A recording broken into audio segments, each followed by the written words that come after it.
The Arizona Territory stretched endlessly beneath a blazing summer sun. Golden grass danced across the hills, while distant mountains stood like silent guardians over the frontier. It was a land of beauty, danger, and survival, a place where every person carried a story, and every story carried scars. Among the Apache people, one name was spoken with equal parts respect and fear: Dakota. He was known as one of the finest warriors his tribe had ever produced. Tall, strong, and swift as a mountain lion, Dakota had earned countless victories defending his people. Settlers whispered stories about him around campfires. Some claimed he could track a man across solid rock. Others swore he could disappear into the desert as if the wind itself carried him away. But the stories never told the whole truth. They spoke of his strength. They never spoke of his loneliness. Years earlier, when Dakota was only a boy, violence had stolen everything from him. His father, a respected warrior, had died protecting their village during a brutal attack. A year later, sickness claimed his mother. Then came betrayal from men Dakota had trusted with his life. Friends abandoned him when times grew difficult. Promises were broken. Alliances crumbled. Loss after loss taught him a painful lesson. Trust no one, love no one, need no one. Those beliefs became the armor around his heart. By the age of 30, Dakota had become a legend. Yet despite his reputation, he lived alone in a small camp nestled among rocky cliffs overlooking Apache territory. Most evenings he sat beside a fire by himself. No wife, no children, no family. Just memories. And memories could not betray him. One evening, as crimson colors painted the western sky, Dakota returned from patrol and found several young warriors waiting near his camp. Their leader, a cheerful young Apache named Nantan, greeted him with a smile. "The tribe celebrates tonight," Nantan said. "You should join us." Dakota continued tending his horse. "I have no reason to celebrate." Nantan laughed softly. "You never do." The younger warriors exchanged amused glances. Dakota ignored them.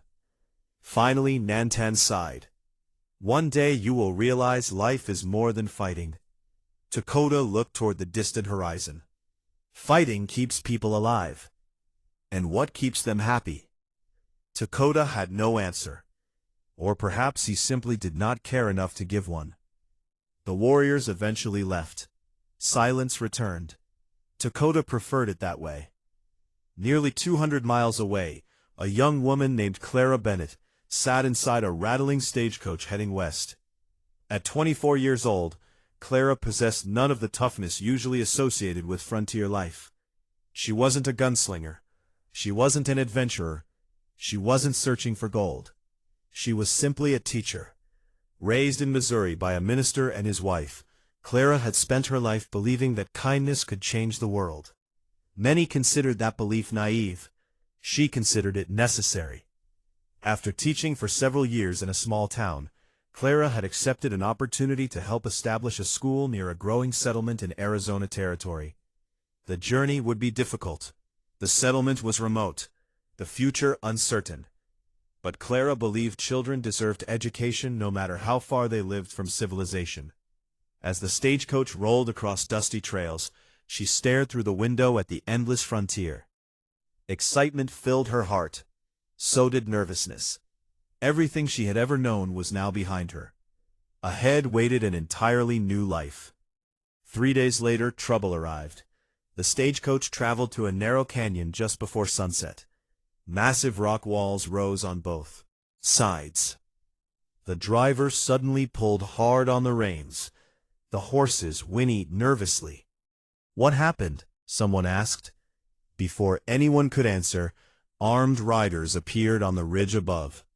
Bandits, at least 6 of them. The passengers froze.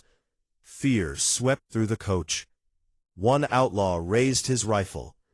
"Everybody stay where you are." The driver lifted his hands. Clara felt her heart hammering against her ribs. The bandits quickly surrounded the coach. Their leader grinned. "Looks like we've found ourselves a little treasure wagon." The passengers reluctantly surrendered their valuables: watches, money, jewelry. The thieves took everything. Then one outlaw noticed Clara. His smile turned unpleasant. "Well now," he said, "looks like we found something even more valuable." Clara's stomach tightened. The man's intentions were obvious. The passengers looked away helplessly. No one dared intervene. The outlaw grabbed her arm. "Come on." Clara struggled.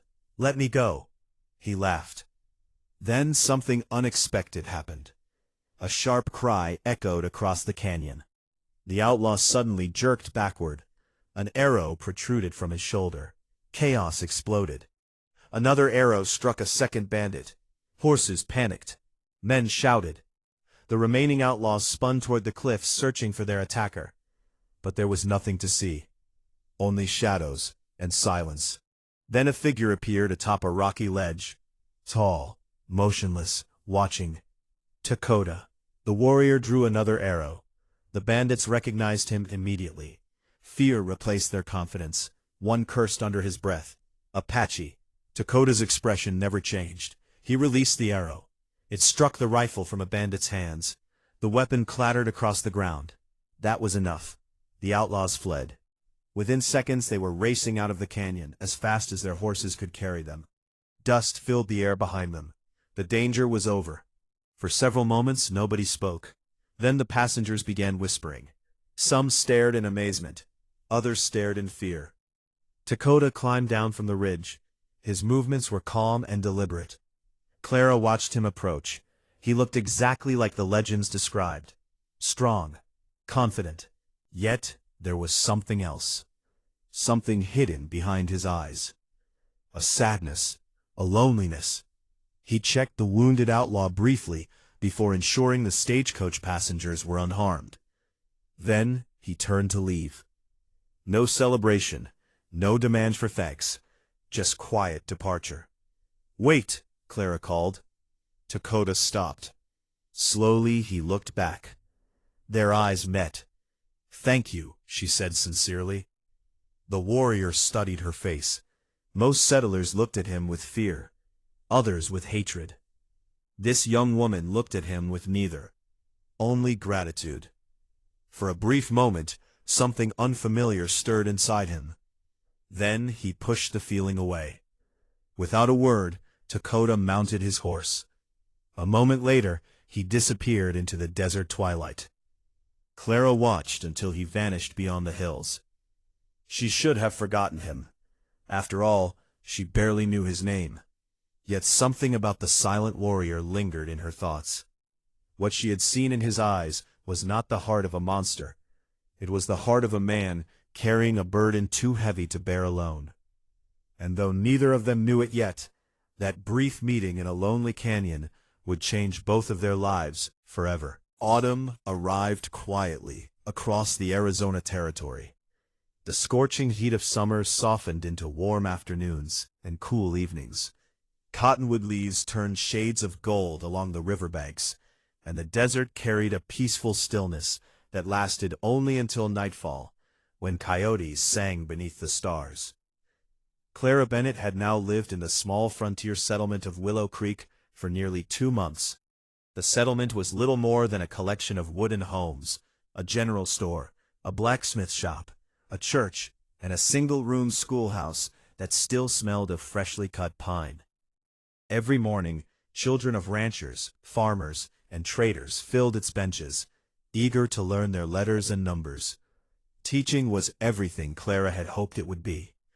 Life on the frontier, however, proved far more difficult than she had imagined. Water was scarce. Medical supplies were limited. Danger always seemed just beyond the horizon. Yet the greatest surprise came from the stories people told. Nearly every conversation eventually turned to the Apache. And nearly every story included one particular name: Dakota.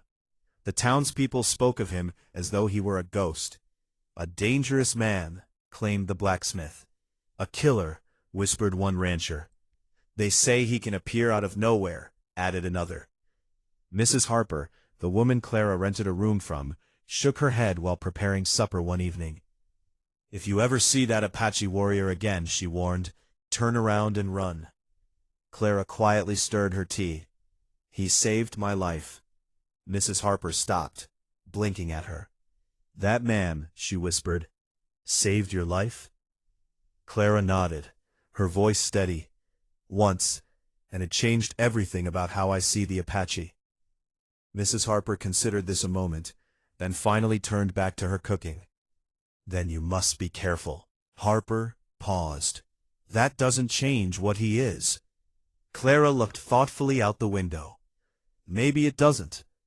After a moment, she added softly, but perhaps it doesn't tell the whole story either. The older woman frowned, but said nothing more. Not everyone in Willow Creek shared Clara's kindness. A week later, several boys arrived at school, laughing loudly. One proudly carried a beautifully carved wooden horse. Where did you get that? Clara asked. My father traded for it. Who made it? The Apache. The boys suddenly frowned. Father says we're not supposed to say that. Clara examined the carving. Every tiny detail had been carefully shaped by skilled hands. This is beautiful craftsmanship, she said. It must have taken many hours. The children looked surprised. One little girl asked, Miss Bennett, are Apache people bad? The room became completely silent. Clara realized every child was waiting for her answer. She knelt beside them. People can choose to do good things or bad things, she said gently. That is true no matter where they come from. They're just people. N.P. Page. Clara smiled. They have families, hopes, fears, and dreams, just like you. Some of the children nodded thoughtfully. Others looked uncertain. But a seed had been planted. Meanwhile, far beyond the settlement, Dakota continued his lonely routine. Each morning he rode through the mountains, watching over Apache hunting grounds. He repaired fences damaged by storms, tracked wild horses, escorted elders safely between villages, protected travelers whenever he found them in genuine danger. He asked for no reward. Most settlers never even knew who had helped them. That suited him perfectly. Recognition meant conversation. Conversation led to attachment. Attachment led to pain. He had learned that lesson long ago. One afternoon, while returning from patrol, Dakota noticed something unusual beside an old oak tree near the edge of Apache territory. A small woven basket. He approached cautiously. Inside were fresh bandages, dried herbs, several apples, and 2 children's storybooks written in English. There was also a small handwritten note. For anyone who may need them. Kindness belongs to everyone. No signature. Dakota studied the neat handwriting. He immediately recognized it. The school teacher. He looked around carefully. No one was nearby. After a long silence, he carried the basket back to the village. An elderly Apache healer smiled when she saw the supplies. These medicines will help. Dakota simply nodded. He never mentioned where they had come from. The baskets appeared again the following week. Then again, always left beneath the same oak tree. Sometimes they contained blankets, sometimes food, sometimes books for children. Never anything expensive. Never anything meant to earn praise. Only simple gifts offered with quiet generosity. One afternoon, curiosity finally overcame Dakota. Instead of collecting the basket immediately, he waited among nearby rocks. Nearly an hour passed. Then he saw her. Clara arrived alone, carrying another basket. She carefully placed it beneath the tree before quietly turning to leave. She never looked around to see whether anyone was watching. She expected nothing in return. Dakota stepped from behind the rocks. Why? Clara stopped. She turned slowly. For a brief moment, surprise crossed her face. Then she smiled warmly. I wondered if you might ask that someday. He remained several yards away. Why leave these? She glanced toward the basket. Because people need them. You owe us nothing. I know. Then why? Clara considered the question. When I was little, she said, my father told me kindness is most valuable when offered without expecting repayment. Dakota studied her carefully. Some do. You don't. I fear violence, Clara answered honestly. But I don't fear someone simply because of who they are. The words lingered between them. Dakota had heard countless speeches from soldiers, traders, politicians, and missionaries. Most carried hidden motives. Her words felt different, simple, honest. Before he could reply, distant shouting echoed across the valley. Both turned instantly. Smoke rose near Willow Creek. Several horses raced wildly across open fields. Dakota's expression sharpened. Cattle thieves. Without another word, he mounted his horse. Clara watched him disappear toward the smoke. By sunset, panic had spread through the settlement. A gang of rustlers had attempted to steal dozens of cattle while setting fire to nearby hay storage to distract the townspeople. When the smoke cleared, however, something strange became apparent. The thieves had fled. Nearly all the cattle had been recovered. No one knew how. Old Sheriff Collins scratched his gray beard. They scattered like they'd seen the devil himself. A ranch hand spoke up. I found arrows. The crowd fell silent. Another man nodded. I saw a rider on the ridge. The Apache? No one answered. Everyone already knew. The next morning, Clara quietly walked beyond town. Near the familiar oak tree, she found fresh hoofprints. Beside them rested a single carved feather made from cedar wood. Beautifully crafted. Smooth. Simple. No words accompanied it. She smiled softly. It wasn't payment. It wasn't a gift of great value. It was something much rarer. Dakota had accepted her kindness. Far away, watching unseen from a rocky hillside, the Apache warrior observed Clara pick up the carving. For the first time in many years, the heavy silence surrounding his life felt just a little less empty. Neither of them realized it yet, but the strongest walls do not fall in a single day. They crumble one stone at a time. And the first stone had finally begun to move. Winter arrived early in the Arizona Territory. Cold winds swept through the mountains, carrying dust across the valleys by day and frost across the desert floor by night. Even the hardiest ranchers admitted that this season felt harsher than usual. Streams shrank, hunting became difficult, and every family worried about having enough food until spring. At the little schoolhouse in Willow Creek, Clara Bennett noticed the change in her students. The younger children arrived wrapped in worn blankets instead of proper coats.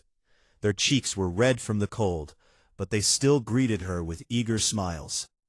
One afternoon, after lessons had ended, Clara remained behind to organize donated books. As she closed the schoolhouse door, she heard hurried footsteps. It was Samuel Harper, the teenage son of the blacksmith. Miss Bennett, he called, breathing heavily. What is it? I found something while checking the North Trail. What happened? Samuel hesitated. I think it's the Apache warrior. Clara's heart skipped. Dakota? He nodded. He's hurt. Without another question, Clara grabbed her medical bag. Samuel led her several miles into the hills until they reached an abandoned trapper's cabin hidden among tall pine trees. The old building had been empty for years. Inside, lying against the wall, was Dakota. His face had turned pale beneath the firelight. A deep wound stretched across his shoulder, and another cut marked his side. His clothes were stained with blood, and his breathing was slow and uneven. Clara immediately knelt beside him. What happened? Samuel shook his head. I found his horse wandering alone. Clara carefully examined the injuries, but not fatal. She cleaned the wounds with warm water, while Samuel added wood to the fireplace. Dakota stirred slightly. His eyes opened only halfway. For a brief moment, confusion crossed his face. Then, recognition. Said, "You need to stay still," Clara said gently. "I'll be fine." His voice was barely above a whisper. "You nearly bled to death. I've survived worse. You won't survive this if you refuse help." Dakota attempted to sit up. Pain immediately forced him back down. Clara folded her arms. "That settles it." He frowned. "What?" "You're staying here until those wounds heal." "I cannot." "You can. My people need me. And they need you alive." For the first time, Dakota had no answer. Over the following days, Clara visited the cabin every morning and every evening. She changed his bandages, prepared hot meals, brought clean water and medicine. Samuel quietly helped by gathering firewood, though he remained nervous whenever Dakota was awake. At first, the warrior spoke very little. He accepted treatment only because he lacked the strength to refuse. Whenever Clara asked how he had been injured, he simply replied, "It was a fight." Nothing more. One evening, heavy snow began falling outside. The wind rattled the cabin walls, while flames danced inside the fireplace. Dakota stared silently into the fire. Clara handed him a cup of warm herbal tea. "You've been watching those flames for nearly an hour." "They remind me." "Of what?" He remained silent. She didn't press him. After several minutes, he finally spoke. "My father taught me to build fires."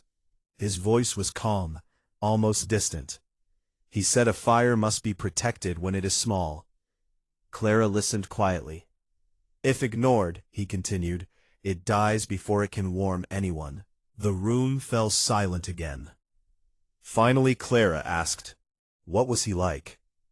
Dakota's eyes remained fixed on the flames. He laughed often. A faint smile appeared. He believed every child should know joy before learning war. "What happened?" The smile disappeared. "Soldiers came." Clara lowered her eyes. "I'm sorry. He died protecting our village." The words were spoken without anger, only sadness. "A year later my mother became ill." He paused. "I could not save her." Outside the wind howled through the trees. "I buried them both before I was 16. Clara's heart ached. No wonder he trusted no one. He had learned far too young that love could disappear without warning. The next afternoon, Dakota felt strong enough to stand. Ignoring Clara's instructions, he stepped outside the cabin.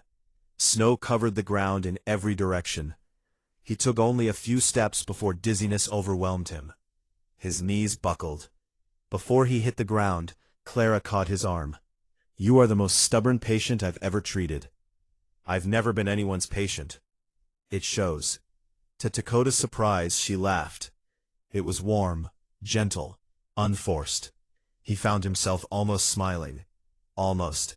"You enjoy proving me wrong," she teased. "I simply dislike staying still." "You've spent years fighting everyone else." She looked directly into his eyes. "Maybe it's time you stopped fighting yourself." Those words stayed with him long after she returned inside. Several days later, Clara found Dakota carving a small piece of cedar wood with his hunting knife. His movements were slow but precise. "What are you making?" she asked. "A hawk." "Why a hawk?" "They survive storms." When he finished, he handed the carving to her. Clara looked surprised. "For me?" Dakota nodded once. "It is not much." She traced the smooth wooden wings with her fingertips. "It means more, because you made it." For several moments, neither of them spoke. The silence no longer felt uncomfortable. It felt peaceful. That evening, Dakota finally answered the question he had avoided for days. "You asked how I was injured." Clara looked up. "I did. There were raiders." "Outlaws?" He nodded. "They attacked one of our hunting camps. Were your people safe?" "Most." His expression darkened. I reached them before the worst happened. But not before someone was hurt. Dakota looked away. I was responsible for protecting them. You can't be everywhere. I should have been. Clara gently shook her head. You carry responsibility for everything. I am a warrior. You are also human. He looked at her, surprised. No warrior can stop every tragedy. But every failure stays with me. Clara walked closer. My father used to tell me something after difficult days. What? The strongest people are not those who never fall. They are those who rise every time they fall. They are the ones who keep choosing kindness after life gives them every reason not to. Dakota considered those words carefully. I chose strength. You chose survival. She smiled softly. But survival isn't the same as living. For the first time in many years, Dakota allowed himself to wonder if she might be right. Perhaps he had been surviving, not living. A week later, his wounds had nearly healed. Before sunrise, Dakota saddled his horse outside the cabin. Clara stepped onto the porch, carrying a small bundle of fresh bandages. You'll still need these. He accepted them. Thank you. It was only 2 words, yet they carried more feeling than any speech he had given in years. You don't have to thank me. I do. He hesitated. I believed kindness always demanded something in return. And now? Dakota looked toward the brightening horizon. Now, I am no longer certain. Clara smiled. That's a good place to begin. Dakota mounted his horse. Before riding away, he looked back one last time. For years his heart had been locked behind walls built from grief, guilt, and loneliness. Those walls still stood, but they were no longer unbreakable, because one gentle soul had done what no enemy, no battle, and no hardship ever could. She had reminded a weary warrior that healing begins the moment someone dares to trust again. Spring breathed new life into the Arizona territory. The snow disappeared from the mountain peaks, wildflowers painted the valleys with shades of yellow and purple, and the rivers flowed strong once more. Ranchers returned to their fields. Apache hunters followed the migrating game, and for a short while, the frontier seemed peaceful. But beneath that calm, resentment continued to grow. The friendship between Clara Bennett and Dakota had not gone unnoticed. Although they met only occasionally, usually beneath the old oak tree, or while delivering supplies to families in need, people on both sides had begun to whisper. Some settlers questioned Clara's loyalty. Some Apache warriors questioned Dakota's judgment. Neither realized how quickly rumors could become dangerous. One Sunday morning after church services ended, Clara walked toward the schoolhouse, carrying a basket of books. Several women stood near the well. Their conversation stopped as she approached. Harper sighed. Clara, may we speak with you? Of course. The oldest woman folded her hands. We've heard you've been spending time with the Apache warrior. Clara answered honestly. Yes. Another woman frowned. People are talking. I know. They say you've forgotten your own people. Clara remained calm. I haven't forgotten anyone. Then why would you trust him?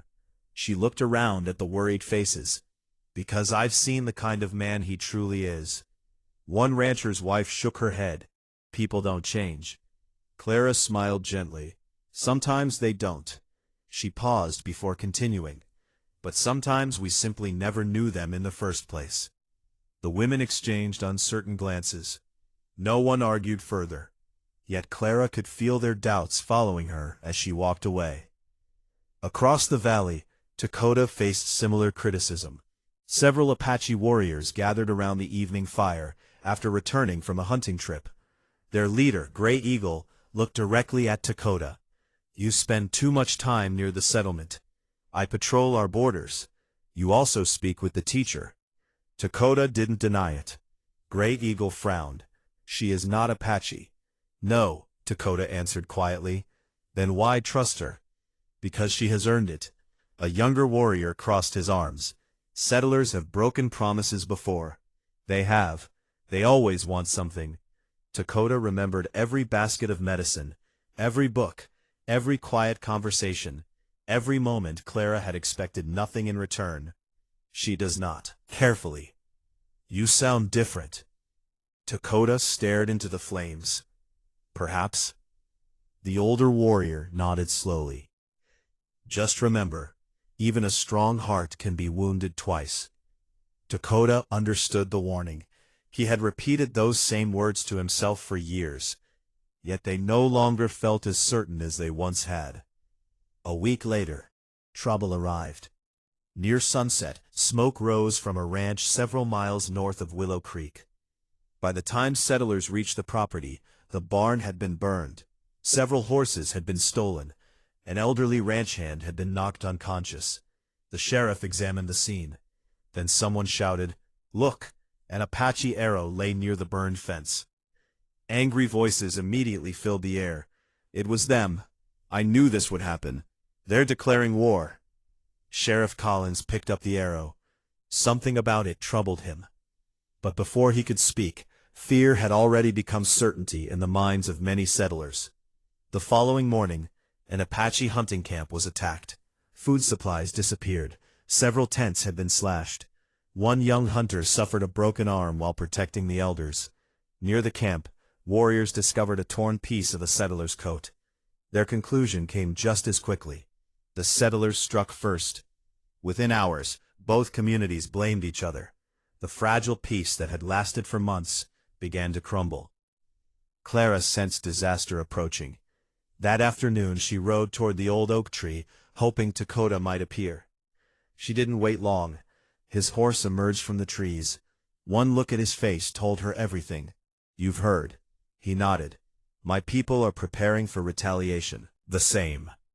For a long moment, neither spoke. Finally, Clara said, "Something isn't right." Dakota looked at her. "Why?" she said. "Because this happened too perfectly." He frowned. "What do you mean?" She knelt beside the burned remains of an abandoned campfire. Who benefits if both sides begin fighting again? Dakota considered the question. Not the settlers. Not the Apache. Then who? Before either could answer, the sound of approaching horses echoed through the trees. Dakota quickly led Clara behind a line of large boulders. 4 riders passed along the trail below. They weren't Apache, nor were they ordinary ranchers. One man laughed loudly. "They'll blame each other before the week's over." Another grinned. "By the time anyone figures it out, the valley will belong to us." The riders disappeared into the distance. Clara looked at Dakota. "They started all this." He nodded. "Land thieves." Months earlier, wealthy speculators had tried buying ranches throughout the valley. Most families had refused to sell. Now someone was trying a different approach. If settlers and Apache destroyed one another, the land could be taken for almost nothing. That evening, Clara and Dakota secretly followed the riders. Hidden among the rocks, overlooking an abandoned mining camp, they watched several wagons filled with stolen cattle, tools, and supplies. One of the men unfolded a large map. "We burn another ranch tomorrow." Another replied, "And attack another Apache camp. Soon they'll finish each other." The men laughed. Dakota's jaw tightened. Every instinct told him to attack immediately. His hand rested on the handle of his knife. Clara gently touched his arm. "Wait. They deserve justice." "They do. But if you attack now, everyone will believe the rumors are true." He looked at her. "What would you do?" "We'd gather proof." Dakota had spent his entire life solving problems with speed and courage. Patience had never been his greatest strength. Yet Clara's calm voice reminded him that some battles required wisdom more than weapons. Reluctantly, he nodded. Over the next 2 days, they worked together. Dakota quietly tracked the outlaws through the mountains. Clara spoke with Sheriff Collins, carefully sharing only enough information to gain his trust without revealing Dakota's involvement. Together they uncovered stolen branding irons, counterfeit Apache arrows, and supplies taken from both communities. The evidence became impossible to ignore. Sheriff Collins finally understood. The Apache didn't start this. No, Clara replied. Neither did the settlers. With the sheriff's help, a small group of trusted ranchers joined Dakota under the cover of darkness. It was the first time settlers and Apache warriors had stood side by side in years. At dawn, they surrounded the abandoned mining camp. The outlaws never expected both sides to arrive together. After a brief struggle, the gang surrendered. Their leader cursed as the sheriff placed him in handcuffs. "You ruined everything," Dakota answered calmly. "No, you did." When the prisoners were taken away, silence settled over the valley. Settlers looked uncertainly toward the Apache warriors. Apache warriors looked back with equal caution. Years of mistrust could not disappear in a single morning. But something important had changed. The truth had been revealed before hatred could become another tragedy. As the others departed, Clara and Dakota remained behind near the river. "You were right," Dakota admitted. "About what?" "Not every battle is won with force," Clara smiled. "And not every victory belongs to one person." He looked at her with quiet admiration. "You believed in peace, even when no one else did." She laughed softly. "I wasn't alone." Dakota raised an eyebrow. "No?" She met his eyes. "You believed in it too." For the first time since losing his family so many years ago, Dakota realized something extraordinary. The strongest warrior he had ever known was not the one who carried the sharpest blade. It was the woman whose compassion had refused to surrender, even when surrounded by fear. And without either of them speaking the words aloud, both hearts had begun to understand what friendship was quietly becoming. Summer returned to the Arizona Territory with long, bright days and clear blue skies stretching over the mountains. The valley around Willow Creek looked healthier than it had in years. The fields were green, cattle grazed peacefully, and children laughed as they ran between the schoolhouse and the church. The events that had exposed the land speculators had changed many hearts. Not all of them. Some settlers still viewed the Apache with suspicion, and a few Apache warriors continued to distrust the settlers. Old wounds did not disappear overnight. But something remarkable had begun. For the first time in many years, trade resumed between the two communities. Apache hunters exchanged fresh venison for flour and tools. Ranchers offered seeds and farming equipment in return for handcrafted blankets and carved wooden furniture. Whenever disagreements arose, Sheriff Collins and Gray Eagle met beneath the old oak tree instead of reaching for their weapons. It was the very tree where Clara and Dakota's friendship had first begun. One warm afternoon, Clara dismissed her students early after lessons. As the children rushed outside, little Emma tugged gently on Clara's sleeve. "Miss Bennett?" "Yes, Dakota come visit again?" Clara smiled. "Why do you ask?"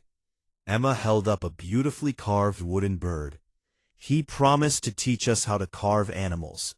Several children gathered around, and he said he'd show us how to follow animal tracks. "He knows all the stars. He tells better stories than anyone." Clara laughed. "I'll ask him." The children cheered. Watching them, Clara realized something wonderful. Months ago, these same children had feared the name Dakota. Now they admired him. Kindness had accomplished what fear never could. That evening, Dakota arrived at the school, carrying several pieces of smooth cedar wood. The children greeted him with excited smiles instead of frightened silence. He knelt beside a small table. "Today," he said, holding up a carving knife, "we begin with patience." Little Tommy raised his hand. "Not carving?" Dakota smiled faintly. "Patience comes first." The children giggled. For the next 2 hours, he taught them how to shape simple birds and rabbits from small blocks of wood. No one noticed Clara standing quietly in the doorway, watching. She had seen Dakota fight. She had seen him protect others. But seeing him surrounded by laughing children revealed another side of him entirely. His guarded expression softened. His eyes carried warmth she had never seen before. The lonely warrior was becoming something much greater than a legend. He was becoming part of a community. Several weeks later, disaster struck. The summer had been unusually dry. For months, almost no rain had fallen. One hot afternoon, lightning struck the hills west of Willow Creek. Within minutes, smoke rose above the trees. The small fire exploded into a raging wildfire. Flames raced across dry grass, faster than galloping horses. People shouted throughout the settlement. "Fire! Get the wagons! Move the livestock!" Sheriff Collins rode through the streets. "Everyone to the river!" Panic spread quickly. Families grabbed whatever they could carry. The fire moved closer with terrifying speed. Clara had been organizing books inside the schoolhouse when the alarm sounded. She rushed outside. Children were running in every direction. Parents desperately searched for their sons and daughters. Then Clara heard crying. She turned toward the school. 3 small children still stood inside, frozen with fear. Before she could reach them, part of the roof collapsed near the entrance. The front doorway disappeared beneath burning timber. Smoke poured through the windows. "Help!" one child screamed. Clara's heart pounded. Without thinking, she wrapped a wet blanket around herself and ran toward the building. Someone grabbed her arm. It was Sheriff Collins. "You'll never make it." "I can't leave them." Suddenly, another voice answered, "You won't." Everyone turned. Dakota had arrived.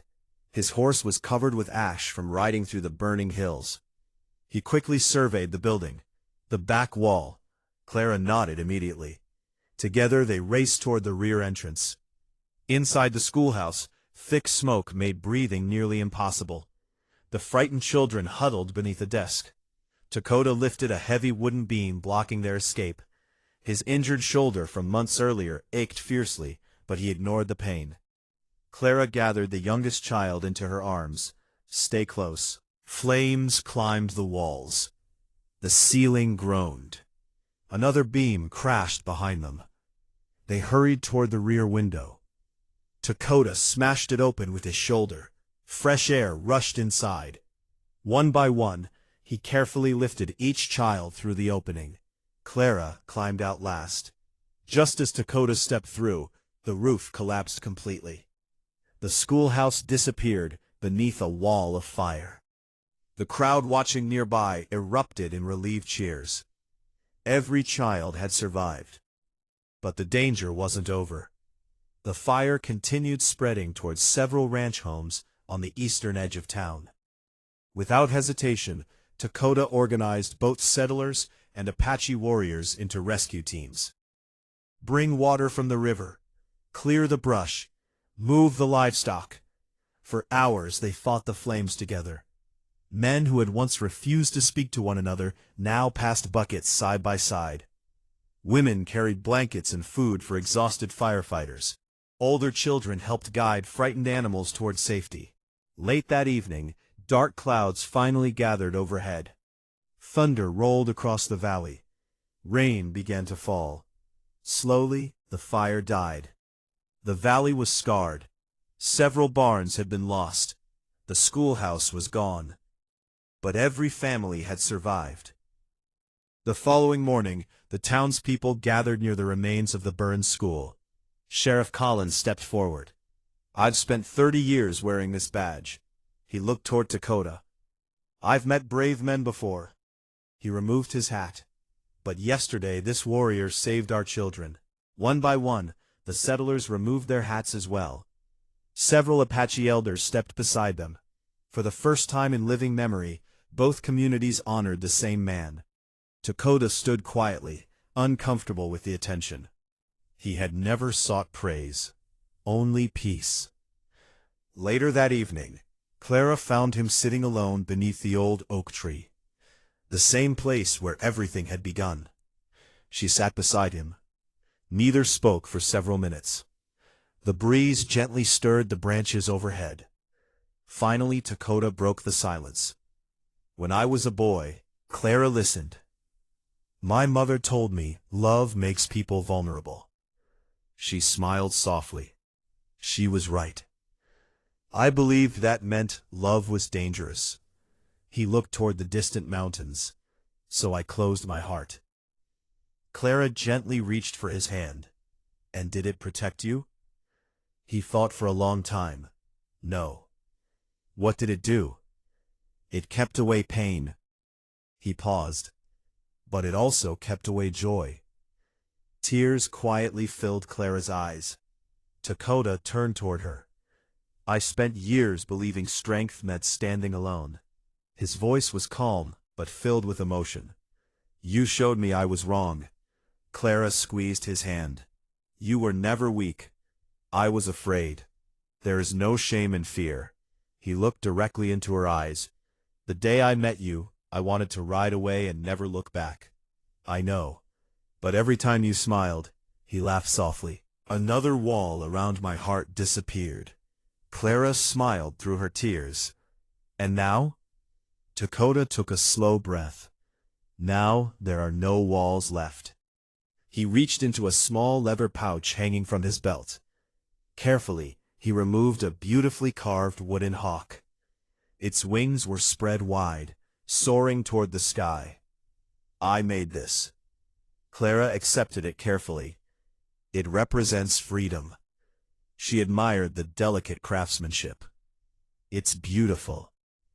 Dakota's voice grew quieter. No. He looked at her with a tenderness she had never seen before. You are. For a moment, the world seemed perfectly still.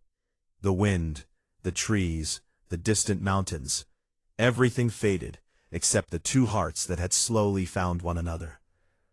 Dakota gently took both of Clara's hands. I have faced enemies without fear. He smiled. But telling you this is the hardest thing I have ever done.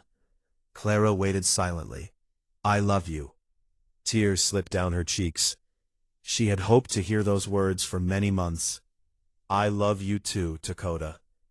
The warrior who had once believed his heart had died forever finally embraced the woman who had quietly, patiently, and lovingly brought it back to life. Above them, the evening sun dipped behind the western mountains, painting the sky with shades of gold and crimson, a reminder that even after the fiercest fires, a beautiful new beginning could still rise. The wildfire had changed Willow Creek forever. Although the flames had destroyed barns, fences, and the old schoolhouse, they had also burned away years of fear and misunderstanding. In the days that followed, something extraordinary happened. Settlers and Apache families worked side by side from sunrise until sunset, rebuilding homes that neither group could have restored alone. No one asked who owned the hammer. No one cared who carried the lumber. They simply worked together. Dakota was among the first to arrive every morning and the last to leave each evening. He lifted heavy beams onto new buildings, repaired broken wagons, and helped elderly ranchers whose sons had been injured during the fire. When people thanked him, he simply smiled. Months earlier, he would have walked away without a word. Now he accepted their gratitude with quiet humility. Clara noticed the change every day. The lonely warrior who had once hidden from the world had become the man everyone depended on. One afternoon, Sheriff Collins stood beside the ruins of the old schoolhouse with Clara, Dakota, Gray Eagle, and several town leaders. We need a new school, the sheriff said. Everyone nodded. But this time, Clara added, I'd like it to belong to everyone. The group looked at her curiously. Harper asked. Clara smiled. A place where settler children and Apache children learned together. Silence settled over the gathering. Some exchanged uncertain glances. Others looked thoughtful. Finally, Gray Eagle stepped forward. Our children should know how to read English. He looked toward Dakota. They should also remember the stories of our ancestors. Dakota nodded. They deserve both. Sheriff Collins slowly smiled. Then we'll build more than a school. He looked around the group. We'll build a future. Construction began the following week. The new schoolhouse stood on a gentle hill overlooking both the settlement and the Apache Valley, symbolizing that it belonged to neither side alone, but to both. Every family contributed something. The blacksmith forged sturdy hinges for the doors. Apache craftsmen carved beautiful wooden beams decorated with hawks, buffalo, and mountain flowers. Ranchers donated timber. Women from both communities sewed curtains, blankets, and learning supplies. Even the children helped by carrying small stones for the foundation. Little Emma proudly declared, "This is our school." No one corrected her. She was right. By early autumn, the building was complete. The opening ceremony drew families from miles away. The school was larger than the original, filled with sunlight streaming through wide windows. Inside hung two flags. One represented the United States. The other displayed the traditional Apache colors, chosen by Gray Eagle. Neither stood above the other. They stood side by side. Clara welcomed the children. "Every person who enters this school will be treated with kindness," Dakota added, "and every voice deserves respect." The children smiled. Their lessons would include reading, mathematics, science, farming, history, and more, and both Apache and English storytelling traditions. The future looked brighter than anyone had imagined. Weeks later, the annual Harvest Festival arrived. For the first time in memory, the celebration included both communities. Apache drummers performed traditional songs. Settler musicians played lively fiddle tunes. Families shared food around long wooden tables. Children laughed as they raced through fields wearing handmade flower crowns. As the sun began to set, Sheriff Collins climbed onto a small wooden stage. "I have something important to say." The crowd grew quiet. "I've lived in this valley most of my life." He looked toward Dakota. "I once judged a man before I knew him." His voice grew softer. "I was wrong." The sheriff walked across the stage and extended his hand. Dakota accepted it. The crowd erupted into applause. Then Gray Eagle stepped forward. "Our ancestors taught us that courage is measured not only in battle," he looked toward both communities, "but also in forgiveness." Many people wiped tears from their eyes. The valley had changed, not because hatred had disappeared completely, but because enough people had chosen hope instead. As darkness settled over the festival, lanterns illuminated the old oak tree standing near the edge of the celebration. The same tree where a basket of medicine had once begun an unlikely friendship. Dakota quietly led Clara there. The music from the festival echoed softly in the distance. The stars slowly appeared above them. For a long moment, neither spoke. Finally, Dakota reached into his leather pouch. He removed a small wooden box. Its surface was beautifully carved with soaring hawks, surrounded by blooming desert flowers. Clara looked at him with curious eyes. "You've been carrying that all evening." He smiled. "I've been carrying something much longer." She raised an eyebrow. "What is that?" "My hope." Slowly he opened the box. Inside rested a simple silver ring with a small turquoise stone at its center. It wasn't expensive. It didn't need to be. It had been crafted by both an Apache silversmith and the town blacksmith together. It represented two worlds becoming one. Dakota took a deep breath. "I spent many years believing I was meant to walk alone." His voice remained steady.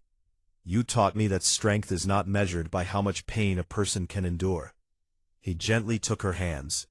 "It is measured by how much love they are willing to give." Clara's eyes filled with tears. "You gave me back a future I never believed I could have." He looked into her eyes. His smile softened. "Will you spend the rest of your life walking beside me?" For a heartbeat, the world seemed perfectly silent. Then Clara laughed through happy tears. "I thought you'd never ask." She nodded. "Yes." Dakota carefully placed the ring upon her finger. She wrapped her arms around him. The crowd, having quietly noticed what was happening beneath the oak tree, burst into joyful applause. Children cheered. Mrs. Harper wiped away tears. Even Sheriff Collins laughed loudly. Gray Eagle simply smiled toward the stars, whispering a quiet prayer of gratitude. Several months later, the valley celebrated another joyful occasion. Beneath a bright spring sky, Clara and Dakota were married in a simple ceremony held beneath the same oak tree that had witnessed every important step of their journey. The wedding honored both traditions. Apache elders offered blessings of courage, wisdom, and family. The town pastor spoke about faith, kindness, and lifelong devotion. Instead of choosing one culture over another, the ceremony celebrated both. The guests formed one large circle around the couple, a symbol that neither stood above the other. After exchanging vows, Dakota looked at Clara with the same quiet tenderness she had first glimpsed in the lonely canyon months before. Only now, the sadness in his eyes had been replaced by peace. Years passed. The little school became one of the most respected schools in the territory. Children who once inherited fear instead learned understanding. Many grew into ranchers, teachers, craftsmen, healers, and leaders who refused to repeat the mistakes of the past. Travelers passing through Willow Creek often asked about the beautifully carved hawk above the school's entrance. An old rancher would usually smile before answering. That hawk reminds us of two people, a warrior who believed love made a man weak, and a teacher who quietly proved that love is the greatest strength of all. Dakota was no longer remembered only as the fearless Apache warrior who defended his people. He became known as a wise leader, a devoted husband, a loving father, and a bridge between two worlds. Clara fulfilled the dream that had brought her west so many years before. She gave generations of children something greater than education. She gave them hope. And every evening, as the sun disappeared behind the western mountains, Dakota and Clara would sit together beneath the old oak tree, watching the valley they had helped transform. The tree still stood strong, its roots deep in the earth, and its branches reaching toward the sky, just like their love. For in the end, the greatest victory of Dakota's life was never won with a bow, a horse, or a blade. It was won the day he allowed one gentle heart to break through the defenses he had built for so many years. And that victory became a lasting legend across the American frontier. A reminder that true courage is not found in conquering others, but in opening one's heart to love, forgiveness, and hope.